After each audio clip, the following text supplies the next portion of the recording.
Imagine being so deeply immersed in sound that it quietens the noise in your mind. It relaxes your body and it reconnects you with something greater than yourself. Do you think that's something that you are ready to experience? Because our guest this evening so happens to know all about sound alchemy. Now, that's exactly what happened to Mathapelo Mabaso, that is the founder of Nyiko Wellness Refinery, when she attended her very first sound bath at Lamu, Kenya back in 2001.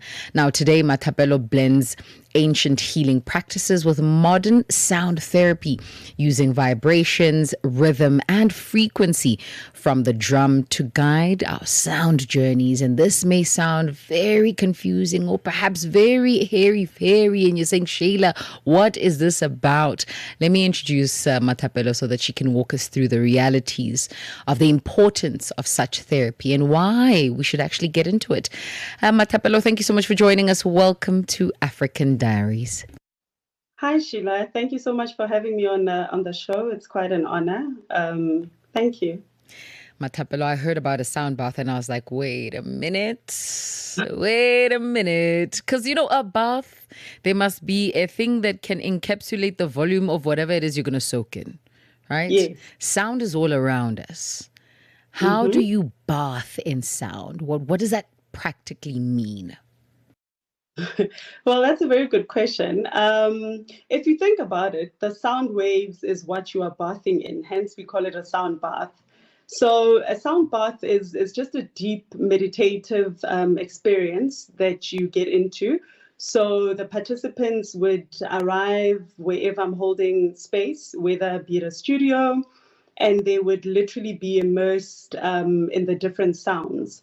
So I use different instruments from your singing bowls to your mbiras. I also like to include some of our African indigenous instruments. So yeah, you would lay down and you would literally be immersed in the different sounds, which is why we call it a sound bath, because you are literally just essentially bathing in sound. Take us back to 2021 in Lamu, Kenya. What was Yes. going on? What did you experience? So it's quite interesting because I think 2021 year was one of those years for me where I had this I think I was seeking something in terms of spiritual growth and just wanting to understand more about life and so forth. So I did take a trip to Lamu, and a friend of mine suggested we go to a sound bath. And at the time, I had no clue what a sound bath is. I mean, yes, I know music makes me happy. Music has the ability to soothe my emotions when I go through stuff, but I didn't really know what a sound bath was. So we went to a sound bath, and yeah, I think that literally changed my life. And I just knew. I think I just connected with the sound, and I just knew that this is something that I wanted to share with the world.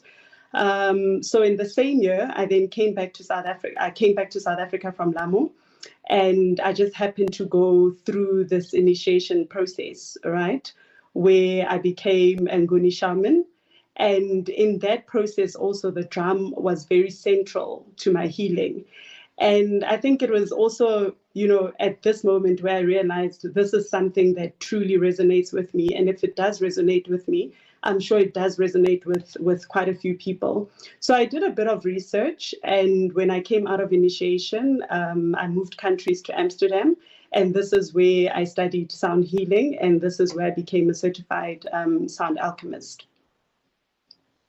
That's quite the journey, madam. Quite Yeah. the journey.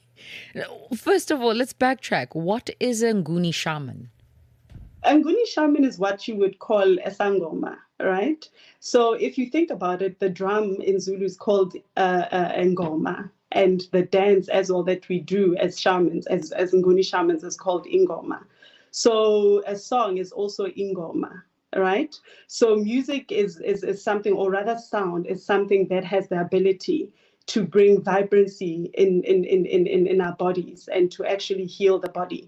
So a lot of what you do is you use the drum and you use the dancing to bring healing into your body.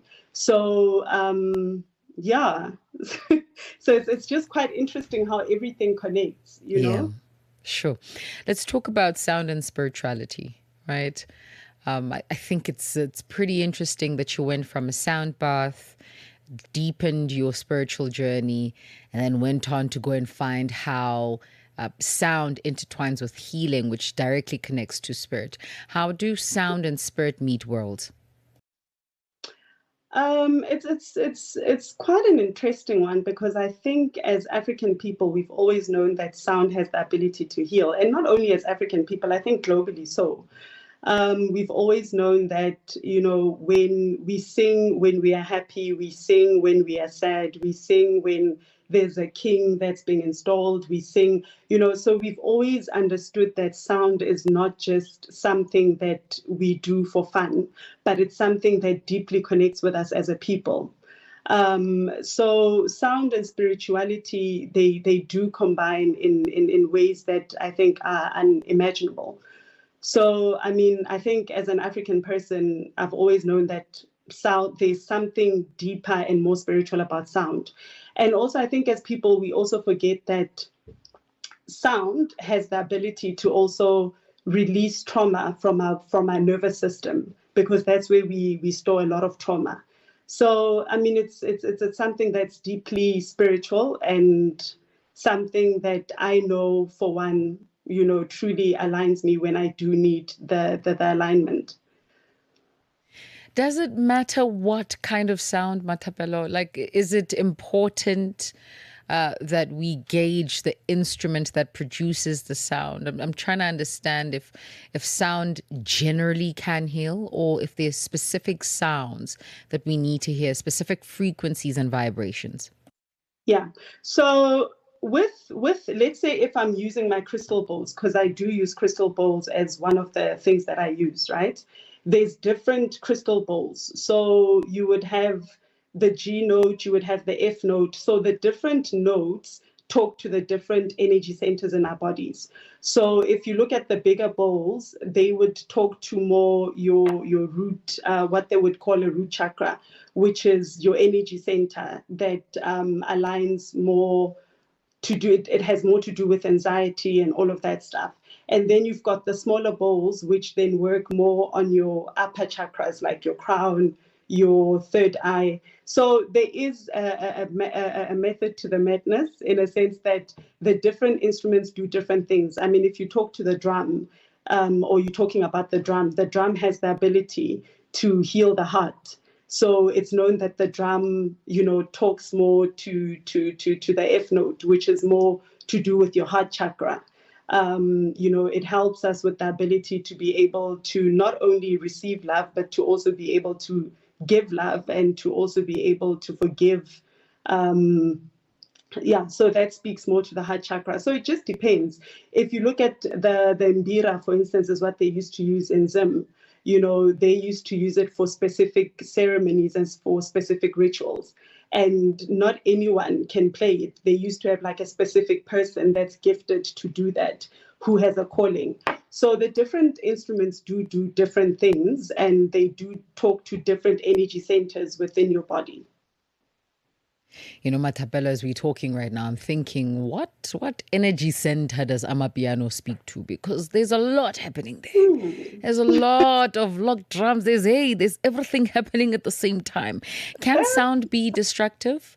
Can sound throw us off? Can it be and cause harm in the same breath as it being able to heal? Definitely. There's actually a book I once read, and it's called, I think it's the hidden abilities of water or something like that. So basically, what this guy did is he then went on this experiment where he would freeze water. So he would play different instruments and freeze the water, and then the water would form like crystals depending on the different frequencies and the different sounds that he plays. So if it's more, let's say if he plays like more classical music or So the different frequencies and the different vibrations will give you something different. I don't know about my piano, but I know that it does have the ability to make people happy, so to enhance moods. So that can't be a bad thing. But yeah, I think the different frequencies do different things, and they have the ability to change mood and to heal in different ways. I think what's interesting about sound is that we're learning, and it's not something that we're learning. I think we're just reiterating the knowledge that's within, is that sound plays a very integral part of our day to day, right? Us communicating is sound. The Yes. tonality in your sound then determines how I interpret what it is you've said to me. So sound is very, very important to us. Are there any specific sounds? I mean, apart from a thud door, a shut door, something that would startle you, are there specific sounds that have proven to be bad for the human experience? I'm not sure about bad. I mean, yeah, sure, I'm sure they are, but it just depends. That's quite interesting because I once had a conversation with someone, right? And we're talking about the rain stick, which gives off like water vibes, rain, which is quite soothing. For me, it's quite soothing, but for somebody that's had trauma with water, that can be a different conversation. So I'm not sure if I can say that there's specific sounds that are bad for you, but I think it's also how you've been socialized or what you've gone through. Some people, I'll play a gong, and to someone will say, "Oh, this sounded amazing. When you played this, this is what happened. I went on a journey. I saw colors." And then somebody else will be like, "Oh my God, what's that sound? That was annoying." So I think sound meets you where you are. I wouldn't necessarily say that there's specific sounds or point to specific sounds that are bad for you. I just think that sound meets you where you are. For some, water might be relaxing. For somebody else that has trauma with water or that has had a traumatic experience with water, that could be a different story. So it just depends, on how you've been socialized or on your background and what you've gone through in your experiences. So I wouldn't necessarily point out to specific sounds to say this is bad for you. I just think that it's how we are socialized. It's also how you relate to the different sounds. The voice there of Mathapelo Mabaso joining us this evening, Guni Shaman, as well as the founder of Nyiko Wellness Refinery. And we are talking all things sound alchemy. If you have questions, please do find us on WhatsApp +27 83288 6684. I want us to get into the tangible experience, right? And I know that it's a little too late for you to be grabbing your crystal bowls and playing us some sounds. However, I do want to give aerial view of an experience in one of your sessions. When somebody walks in, it's their first time, they have no idea what to expect. What are some of the fundamentals that we should be looking out for? I think first and foremost is just to let go and not try and control everything. You just walk into a session. The first thing that I do is do a grounding exercise, whether that's through vocal tuning or doing breath work. I find that it helps a lot of people relax because I think a lot of us, a lot of the times we're in flight or fight mode and we're just always in a rush. So I will start by a grounding exercise, whether that's like 10 or 15 minutes just to get ourselves grounded. And then we'll go through a guided meditation where I guide you through meditation. And then comes the sound bath. So then we'll have the sound bath. I'll play the different sounds. And a lot of the times, I think I just play intuitively. It just depends on the group that I'm playing for, or if it's a one-on-one and we're addressing a specific issue, I will play to that. And then after the sound bath, I think it's just about holding space and making everyone comfortable, and also just making everyone understand that you have the ability to heal your body.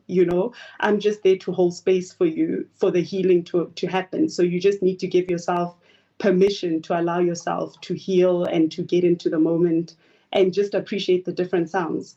Intention is also a very important one. I often say to people before a sound bath, it's very important to set an intention because that intention together with the sound is what's going to create the energy and to be able to take in the sound.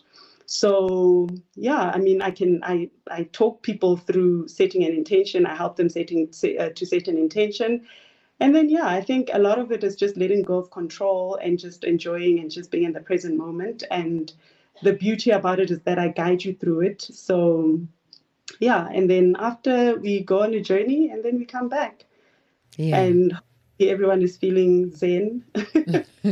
Absolutely. And what happens if somebody responds negatively to a sound because of trauma, like you had mentioned, right? Some can Yeah.